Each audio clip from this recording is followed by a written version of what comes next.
microalgas para a produção de biodiesel, desafios e perspectivas. Essa é uma palestra patrocinada pela divisão de Química, né? Também com promoção da divisão de Engenharia do Ambiente, Recursos Naturais Renováveis, divisão de Energia, divisão Técnica de Ciência e Tecnologia, da qual eu faço parte, né? Eu acho que é uma palestra extremamente... Veio em uma ótima hora, né? Rio de Janeiro está para ter inaugurar uma fábrica uma usina de biodiesel, né? É uma área extremamente importante e estratégica para o Brasil, patrocinar, e também para o Rio de Janeiro, o que é demonstrado até pelo investimento da Secretaria de Ciência e Tecnologia, né, pelo programa do Rio Biodiesel.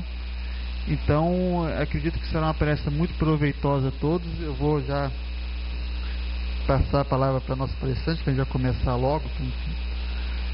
A palestrante Cláudia Maria Luz Lapa Teixeira, Química Industrial, Química Industrial não, Química, mestre em Ciências Biológicas, doutora em Ciências pela UFRJ.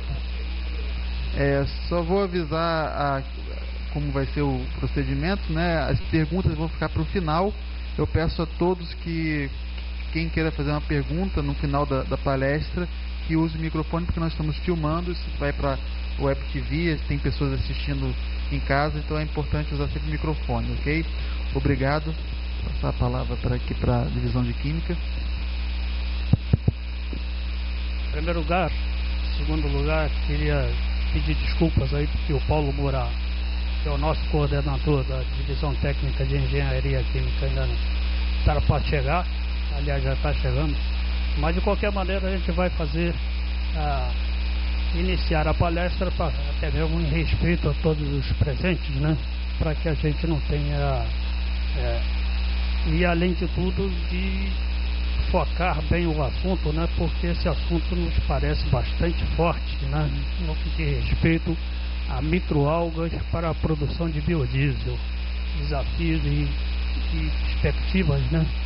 Ou seja, nada mais são do que os nossos soldados aí, os nossos micro-organismos criando forças para que as coisas funcionem e gerem bastante energia, né? De graça aí para o nosso mundo, né? Então a gente vai, de antemão, a gente agradece já a Cláudia Maria Luz Lapa Teixeira por aceitar esse pedido, esse convite, né? E nada melhor do que ela para trazer exatamente essa ciência, essa tecnologia para essa mesa e também da parte química, né? E ambiental, etc., né? Tudo isso daí, esse conjunto de coisas, né? Agradeço desde já e convido aqui o Paulo Moura para participar aqui da mesa, tá certo? Enquanto que a nossa palestrante vai começar a sua apresentação brilhante como sempre. Eu peço desculpa aí pelo atraso, mas devido aí o trânsito tranquilo aí, né? Mas não é bem assim, bem tumultuado na cidade do Rio de Janeiro. Meu nome é Paulo Moura, eu sou chefe da divisão de Engenharia Química. O Aníbal já deve ter comentado sobre a atividade das divisões técnicas do Clube de Engenharia, promoção de eventos que tem relacionamento com a área de engenharia química e de outras modalidades de engenharia. Bem, eu acredito que ele já deve ter agradecido a presença da Cláudia, e ela já esteve aqui em 2007 e 2008, numa escala, estava na escala de laboratório, esse trabalho que ela desenvolve, e agora está numa fase mais avançada, que é a escala piloto. Então, acho que é muito importante esse assunto sobre microalgas, que envolve aspectos de meio ambiente, aspectos da química, aspectos políticos, técnicos, econômicos. Eu acho que é muito importante, vocês têm muito a ganhar com essa apresentação dela. E, enfim, eu espero que todos saiam daqui com um conhecimento pleno do assunto e que possam disseminar, né, todos os ensinamentos e a atualização, porque é uma inovação tecnológica expressiva. Isso é muito importante. Então não vou falar mais, porque a palavra é com ela. Então agradeço, enfim, mais uma vez. Espero que vocês tenham grande aproveitamento na palestra da Cláudia. Obrigada, Paulo. Boa noite a todos. Em primeiro lugar, eu quero agradecer o convite mais uma vez. É uma fantástica oportunidade estar aqui com vocês e poder dividir, né, um assunto que, para mim, é muito interessante, né? Sou até suspeita para dizer que é um assunto fascinante, né? Mas, então, a gente vai tentar falar, eu vou tentar falar em 30 minutos e depois a gente vai para as perguntas, tá? Eu sou pesquisadora já há 10 anos no Instituto Nacional de Tecnologia, faço parte da divisão de energia, e lá então nós temos um laboratório, que é o Laboratório de Biotecnologia de Microalgas.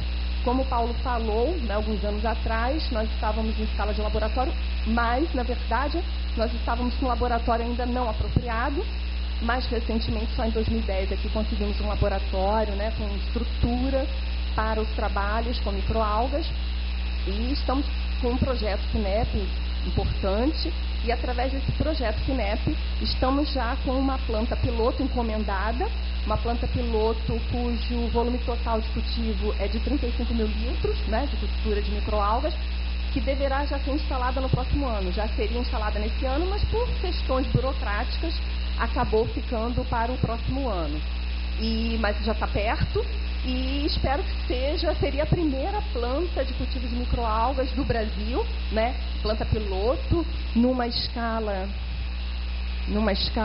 importante, né? 35 mil litros. Infelizmente não foi a primeira, mas não tem problema, né? A primeira foi instalada no Rio Grande do Norte, já agora em abril desse ano. Não é isso que importa. Importa que tenhamos até outras plantas aqui no Brasil, porque nós temos um potencial imenso para a produção de microalgas, né, e para a aquicultura de uma forma geral. Então, vamos começar a apresentação. Sim, por que as microalgas vêm chamando tanta atenção, né? Por conta das grandes vantagens que elas apresentam em relação, no caso, para a produção de biodiesel. Claro que, como vocês vão ver, elas se prestam para outras finalidades, milhares. Mas, para a produção de biodiesel, elas vêm chamando muita atenção por conta das vantagens que elas apresentam em relação às plantas oleaginosas utilizadas para a produção desse biocombustível. Então, e a maior, né, a vantagem que mais chama atenção é em relação à sua produtividade em biomassa e seu potencial de produtividade em óleo, que é muito superior à das oleaginosas, né? As microalgas aqui, dois exemplos, clorela, um exemplo, clorela, né, que é uma microalga de água doce. A produtividade dela em biomassa é muito superior, como vocês podem ver aqui, em relação a de dendê, que é a oleaginosa de maior produtividade em biomassa e em óleo. Fazendo um cálculo, né, uma estimativa de produção de óleo, porque a gente ainda não tem produção em escala industrial de óleo de microalgas, mas fazendo uma projeção, uma estimativa, a gente chega também num valor bastante superior ao de dendê. Então, o potencial das microalgas, né, para a produção de óleo é muito elevado. E, por conseguinte, a área necessária para cumprir a demanda de B5, né, biodiesel 5% de volume adicionado ao diesel, é uma área assim, muito menor do que aquela necessária para o cultivo dessas outras oleaginosas, tá? E não para por aí. A gente tem outras vantagens, né? A facilidade para manipular lipídios, em termos qualitativos e quantitativos, porque elas crescem muito rapidamente. Então é fácil, de um dia para o outro, né, é possível mudar em quantidade a produção de óleo na biomassa e também em qualidade, né? E isso é importante quando se pensa em se atingir a especificação, né, se atender uma especificação no caso ANP aqui no Brasil, tá? Então isso é muito importante. A possibilidade de utilização de áreas com solos degradados, porque como vocês vão ver mais à frente, o cultivo ele é apoiado, né, o solo só é utilizado como um apoio. né? Então ele não é utilizado como uma fonte de nutrientes, né? Uma matriz, como no caso, né, lá da agricultura, das oleaginosas. É possível também o uso da água do mar e água salobra no meio do cultivo, que é composto por sais simples, né? Isso aqui já representa uma economia, inclusive, de água, né, de sais. O meio de cultura ainda pode ser reciclado, ou seja, após um determinado tempo de cultivo, e como vocês vão ver, a gente pode ter cultivo, inclusive, diariamente. Após esse tempo, a cultura ela é retirada do meio, né? Pode ser um tanque, vocês vão ver à frente, foto do reator, e essas células, elas sendo separadas, aquele meio ele pode retornar para o cultivo após tratamentos adequados, mas é possível esse retorno. O uso aqui de CO2 residual de várias produções industriais, né, de etanol, de cimento, de usinas termoelétricas e por aí vai. Então, o uso de CO2 residual, possibilidade de obtenção de créditos de carbono, elas apresentam maior assimilação de CO2 e uma maior capacidade fotossintética do que os vegetais superiores, e por isto mesmo é que elas crescem tão rapidamente, muito mais rapidamente, com uma produtividade bem mais elevada do que a das vegetais superiores, né? No caso das oleaginosas utilizadas para a produção de biodiesel. E, como eu falei para vocês, a produção é contínua, não segue regime de safra, a coleta é diária. Então, realmente, isso aqui chama bastante atenção. Quanto à produção de biocombustíveis, a gente tem várias possibilidades. Nós temos focado lá no INT, né, na divisão de energia, na produção de biomassa para extração de um óleo para ser utilizado na produção de biodiesel. Mas também estamos de olho em outras possibilidades. A gente tem possibilidade de produção de hidrogênio, de metano, além do biodiesel, né, bioquerosene de aviação, que também é um assunto bastante interessante, e produção ainda de bioetanol. A produção comercial de microalgas, ela, né, já existe, produção de biomassa, né, e uma biomassa que é utilizada como suplemento alimentar, para extração de produtos de alto valor comercial, em aquicultura, mas ainda não existe produção comercial de biodiesel. A gente ainda tem muitos estudos, né, mundo afora, mas ainda não temos produção comercial para a geração de biodiesel, né, a produção de biomassa para a geração de biodiesel.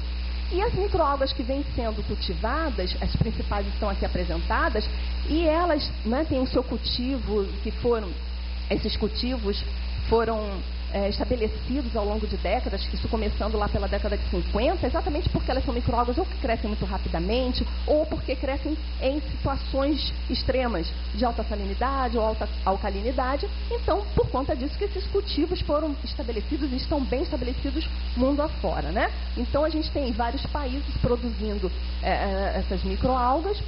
Agora, no Brasil, a produção comercial, há um tempo atrás, quando eu vim aqui, eu dizia assim: no Brasil não temos produção comercial de microalgas. Hoje até eu já sei que a gente tem algumas empresas produzindo biomassa de microalgas, mas essa produção ainda é muito pequena, o que é lamentável, né? Dada a costa, a possibilidade também de sol, né? Recurso hídrico, sol, terras. Então a gente realmente tem muito ainda o que explorar nesse campo. Aqui só ressaltando, né? Porque a gente tem que correr e colocar isso em dia.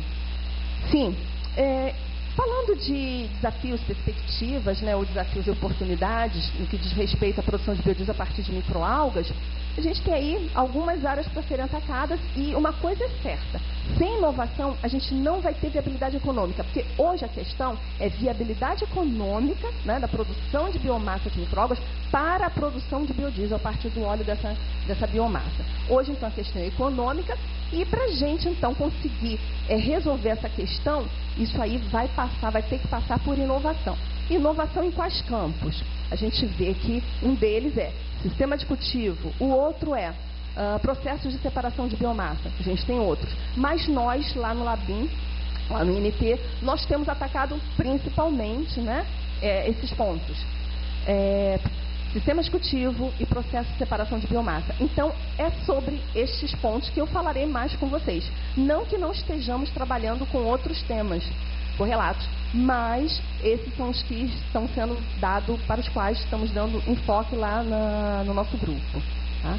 Então, como eu vou falar sobre essas questões, eu vou apresentar fazer uma breve apresentação para vocês exatamente sobre esses temas: sistema executivo, processo de separação de biomassa, antes de começar a mostrar quais são as oportunidades, porque a gente está enxergando, a gente está trabalhando nisso, então a gente veio aqui também mostrar para vocês e discutir com vocês. Quanto então aos tipos de sistemas de cultivo, né, os cultivos de micro-algas, eles podem ser feitos em sistemas abertos ou chamados sistemas fechados.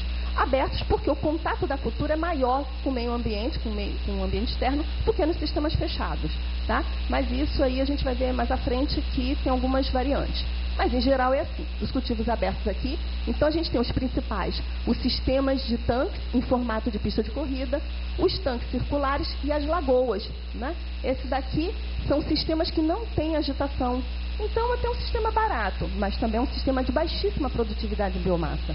Já esses outros sistemas, né, têm uma maior produtividade de biomassa, sendo que o mais utilizado é esse sistema aqui.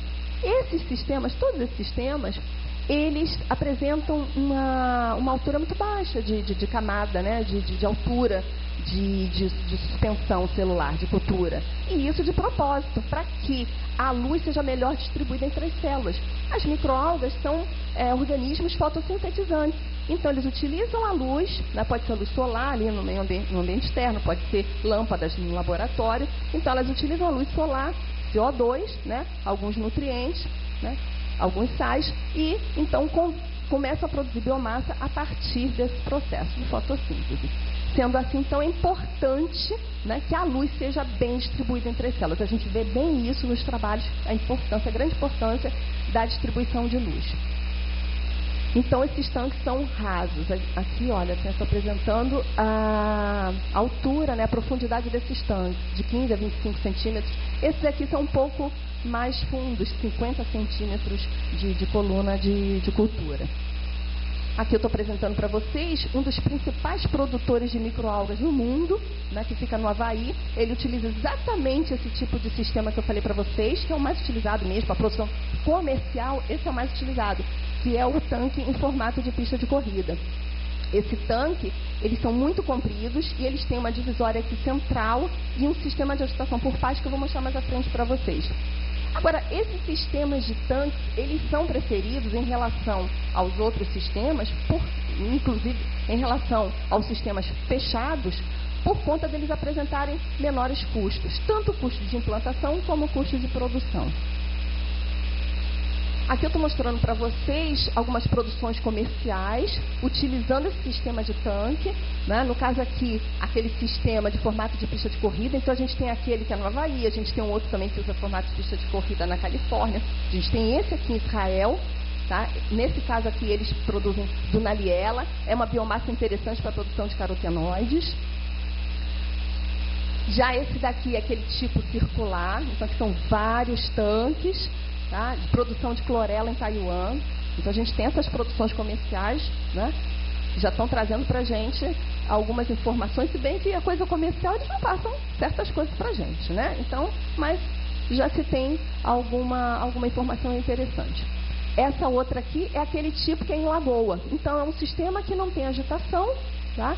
E é aproveitado no ambiente externo, né, a própria lagoa para o cultivo. No caso aqui é a dunaliela, que é aquela produtora de carotenoides. Então, por isso que o tanque fica com essa cor meio avermelhada, meio abóbora, né, por conta da produção desses carotenoides. Eu coloquei aqui uma foto para a gente ver mais de perto o sistema de agitação desses tanques em formato de pista de corrida, tá? Esse daqui, então, né, aquele sistema aberto que eu falei para vocês. E nesse sistema de tanque de formato de pista de corrida, eles utilizam um sistema de agitação por pás. São pás que parecem com aquelas pás dos barcos do Mississippi, né? E essas pás é que promovem a agitação do tanque, mas principalmente na direção horizontal. Então o meio vai sendo impulsionado, né, através aí do comprimento do tanque, né, mas principalmente na direção horizontal. A gente tem mais movimentação nessa direção. Então esse aqui é um problema. Isso aqui faz com que os tanques não tenham uma produtividade em biomassa tão elevada, né, como a dos fotobioreatores. Os fotobioreatores, né, é um nome que se dá aos sistemas fechados em geral. Em geral eles são chamados de sistemas fechados, mas na verdade a gente deve dar o nome de fotobioreator a um sistema onde podemos fazer controle, onde podemos controlar as condições de cultivo, né? Então podemos controlar a temperatura, certo? Intensidade de luz no ambiente externo, aí realmente não tem como. Mas temperatura é possível controlar, né? A troca de gases. E esses fotobioreatores, eles podem ser principalmente do tipo tubular ou do tipo planar, dependendo do tipo, do formato, né, da geometria do recipiente que encerra, quer dizer, que contém a cultura, que contém a suspensão celular. Então, nos tubulares a gente tem tubos, depois eu vou mostrar mais de perto para vocês, mas a gente tem tubos e são sempre materiais transparentes à luz, né? Tanto os planares como os tubulares. Mas, e os tubulares, a gente tem várias geometrias, né? Várias formações. A gente tem o tubular dispostos verticalmente, formando como uma cerca, né? Uma espécie de cerca, como se fosse uma espécie de cerca. A gente tem o tubular inclinado, o tubular helicoidal e o tubular na forma horizontal, então dispostos assim, né, ao longo da área. No caso de planar, a gente tem planares inclinados e planares verticais. E os planares são aqueles que apresentam a maior produtividade em biomassa. Isso por conta, né, ele é que apresenta a melhor distribuição de luz entre as células, né, em relação aos demais sistemas. Esses planares, a gente não tem notícias de planares assim, importantes em escala comercial. Realmente, como eu falei para vocês, escala comercial é tanque ou no máximo fotobioreator, como esse daqui que eu estou mostrando para vocês, que é uma produção comercial da Alemanha, é um fotobioreator tubular. Então a gente tem aqui, olha, os tubos, e esses tubos eles dão várias voltas, tá? E além de dar várias voltas, né, e fecharem uma posição aqui vertical, como eu falei para vocês, como se fosse uma cerca, mas além disso a gente ainda tem várias unidades dessas dispostas numa área, né? Então, esse aqui é uma produção comercial utilizando-se um sistema tubular, um sistema fechado. E esses sistemas, em relação aos sistemas abertos, eles apresentam, então, como eu até já tinha adiantado, melhor condição, melhor forma, né, de controlar as condições de cultivo. Eles apresentam maior produtividade em biomassa. E exatamente por ter um menor contato com o ambiente externo, eles apresentam menor potencial de contaminação daquela cultura. Mas, como eu já adiantei, eles apresentam mais altos custos. Por isso que, em geral, eles são utilizados para a produção de produtos de alto valor comercial, tá? Então, a gente tem que pensar nos prós e contras de cada sistema quando a gente vai pensar agora numa produção de biodiesel, né, que não tem um valor tão alto como um carotenoide, né, por exemplo. Outros produtos que podem ser utilizados na indústria farmacêutica, nutracêuticos, alimentícia. Então a gente tem que pensar que tipo de sistema é que a gente vai empregar e o que a gente pode fazer em termos de inovação para que tenhamos um sistema apropriado, né, em termos de custo e em termos de produtividade em biomassa. Então eu trouxe aqui para vocês uma comparação, né, entre tanque e fotobioreator para a gente poder até explicar por que da gente ter feito um tipo de escolha de sistema de cultivo. Em relação ao potencial de contaminação, como eu já adiantei, nos tanques o potencial é mais alto, nos fotobioreatores é mais baixo. Os fotobioreatores é mais baixo. Quanto ao controle dos parâmetros de cultivo, também já adiantei, no tanque é difícil, né, controlar temperatura, por exemplo. No final, no tanque, a temperatura acaba sendo controlada pela evaporação da água. Tá? Então a gente tem aí uma perda de água por evaporação muito alta, no caso do tanque, e no caso dos fotobioreatores, baixa. Já o acúmulo de oxigênio, né, que ele acaba inibindo, porque quando ela faz a fotossíntese, aquelas células, elas absorvem o CO2 do ar e do que foi fixado no meio líquido, mas elas produzem oxigênio, elas liberam oxigênio. E também, quando o oxigênio fica muito elevado a sua concentração, isso começa a ser um problema no cultivo. E esse é um dos grandes problemas dos fotobioreatores, é esse acúmulo de oxigênio. A área requerida, no caso dos tanques, é maior, tá? No caso dos fotobioreatores, a área é menor, porque os fotobioreatores, como eu mostrei para vocês, eles aproveitam muito melhor a área, né? Até por conta da gente poder utilizá-los nessa forma, né, vertical. Em relação ao custo, também já adiantei que os tanques são baixos. No caso dos fotobioreatores altos, mas a produtividade nos tanques é mais baixa, nos fotobioreatores mais alta. O nível de capacitação do operador, exatamente por conta dos fotobioreatores serem sistemas mais complexos, esse nível de capacitação é de médio para alto, é mais elevado do que o dos tanques, ou do que o dos tanques, é isso aí, do que o dos tanques. Então, pensando, né, nos prós e nos contras, é que a gente idealizou um sistema que mais à frente eu vou apresentar para vocês. Mas voltando um pouco àquilo que eu falei para vocês, que a gente também tem trabalhado, que é o processo de separação de biomassa, então eu vou falar um pouquinho sobre os processos pós-cultivo. Então, uma coisa importante a gente lembrar, não basta que tenhamos, e foi isso que perseguimos, né, um sistema de alta produtividade de biomassa e de baixo custo, mas se não tivermos, né, um processo de separação também bastante eficiente e de custo razoável, não alcançaremos o nosso objetivo de lá na frente produzirmos um biodiesel com economicidade, né, com viabilidade econômica. Então, é importante a gente também trabalhar nesse tema. E, inclusive, os processos de separação de biomassa, eles representam cerca de 20% a 30% do custo total de produção da biomassa. Então, também é um ponto importante a ser trabalhado quando se fala em produzir biomassa de microalgas, né?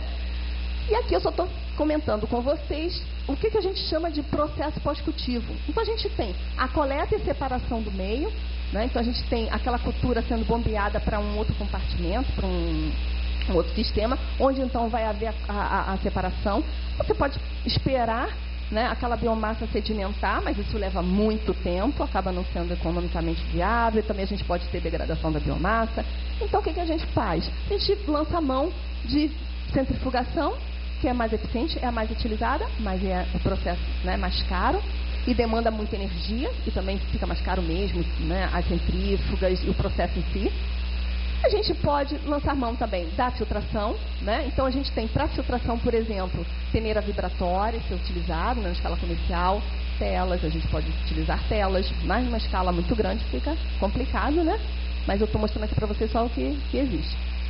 Mas a gente também pode utilizar um processo pré-separativo, através de uma floculação ou de uma flotação, para que tendo uma seleção, uma separação prévia, poderemos então trabalhar com uma centrifugação posterior, né, esse processo, mas com volumes de cultura muito menores.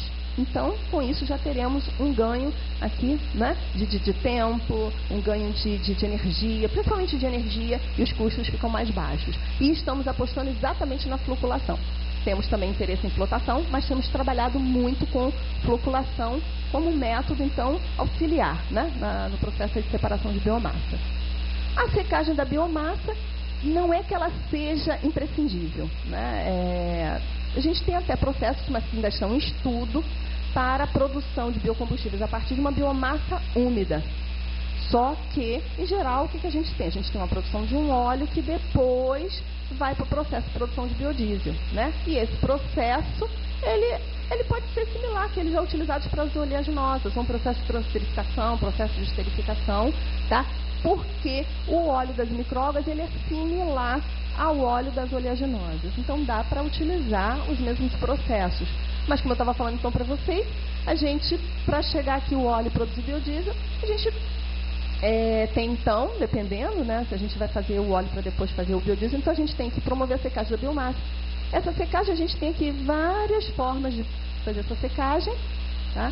Em escala industrial, que é mais utilizado o spray dryer, tá? Mas que também fica caro. Então, é um assunto até que a gente também tem interesse em trabalhar, mas ainda não é o nosso foco. E a extração do óleo, ela pode ser feita também como se faz para as oleaginosas. Uma extração química, uma prensagem, né, um processo físico acompanhado, então seguido de uma extração química. Ou puramente a extração química pode ser utilizada esse ano, como também já é utilizado para a extração, né, de óleo de oleaginosas. Falando aí em floculação, A floculação, a gente tem várias formas de floculação, né? A gente tem autofloculação, biofloculação, floculação química. Essas são as denominações. Mas vamos lá. A autofloculação, ela até ocorre já durante o próprio cultivo, isso já é observado. Quando o pH começa a aumentar, as células tendem, não todas, mas elas tendem a flocular. E floculando, né, aumentando o tamanho dessas partículas, elas tendem para o fundo muito mais rapidamente do que iriam, claro, se a gente só esperasse um processo de sedimentação. Agora, a gente também pode lançar mão do uso de uma base, né, para aumentar o pH do meio e aí promover essa floculação. Então, é uma coisa também que a gente tem feito, a gente tem trabalhos mostrando isso, com bons resultados.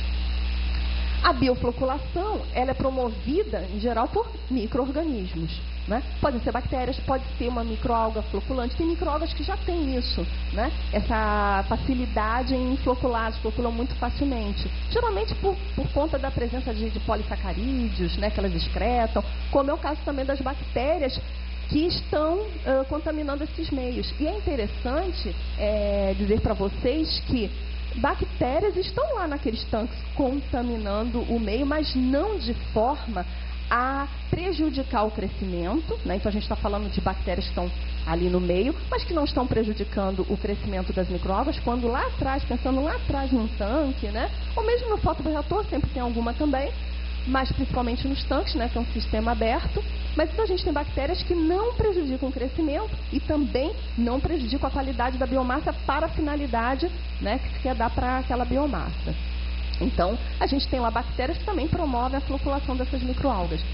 E podemos lançar mão de floculação química, né, através de cátions inorgânicos, exatamente como a gente faz para tratamento de água, né, utilizando sais de alumínio, sais de ferro. E também podemos utilizar polieletrólitos como amido, quitosana.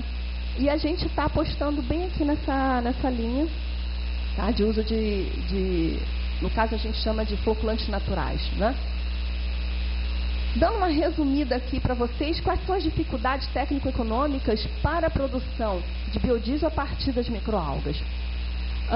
Dificuldade aqui, compatibilizar o aumento da produtividade em lipídios com o custo do sistema de cultivo. Isso é aquilo que eu falei, né? Colocar aí na balança, né? Quanto que você está gastando com o sistema. Claro, com o processo de separação de biomassa também.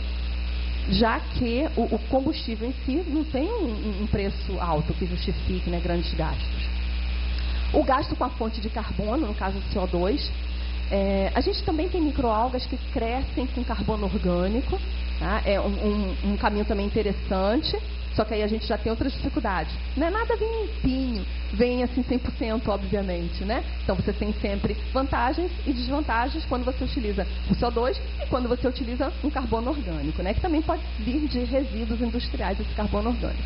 Mas sempre aqui, mesmo que seja o CO2 residual, aliás, quando você não utiliza um CO2 residual, que o custo será quase zero, você tem que contabilizar esse custo de CO2, né? Mas essa não é a nossa ideia. A gente quer utilizar um CO2 residual. Lá na frente, nossa planta, a gente quer chegar nesse ponto. Outra questão também é lidar com a contaminação, né? E outra questão, como eu já comentei com vocês, é o método de separação da biomassa, porque o que a gente tem de mais eficiente é mais caro, que é a centrifugação.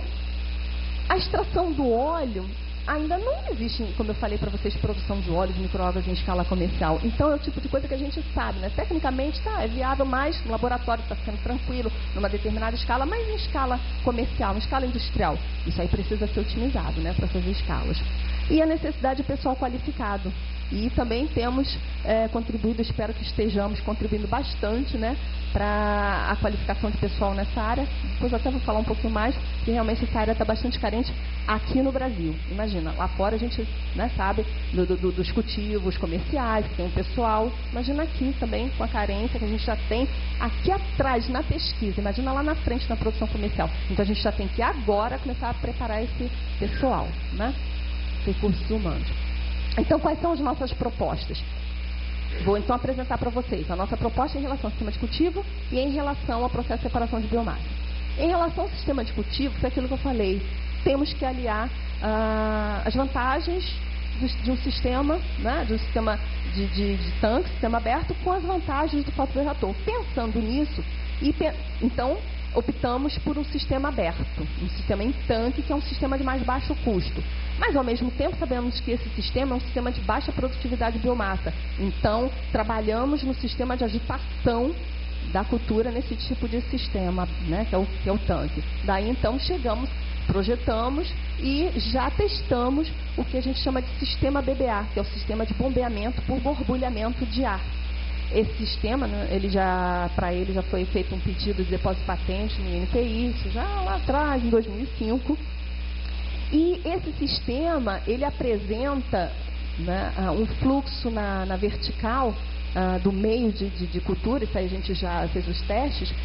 Ele apresenta, então, esse fluxo na direção vertical, que é um diferencial em relação ao sistema de agitação por paz.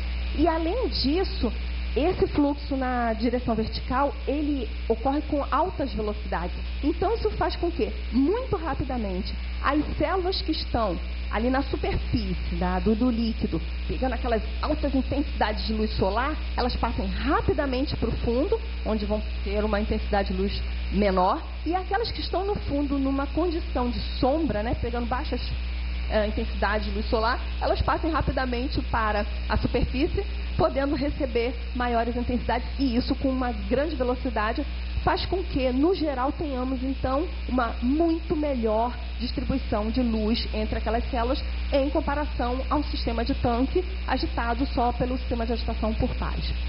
E, além disso, a gente também tem uma rápida troca gasosa, né, CO2, oxigênio, e a melhoria da distribuição de luz, eu já falei para vocês, e isso aqui tudo é que faz com que a gente tenha um aumento da biofixação de CO2. Isso por quê? Quando a gente está falando aqui desse sistema, e eu vou falar para vocês quais são os resultados que obtivemos, a gente estava injetando esse sistema, ele já funciona diferentemente do sistema de agitação por faz, ele já funciona com injeção de ar. Mesmo que o ar seja o ar atmosférico, ele já traz uma determinada concentração de CO2.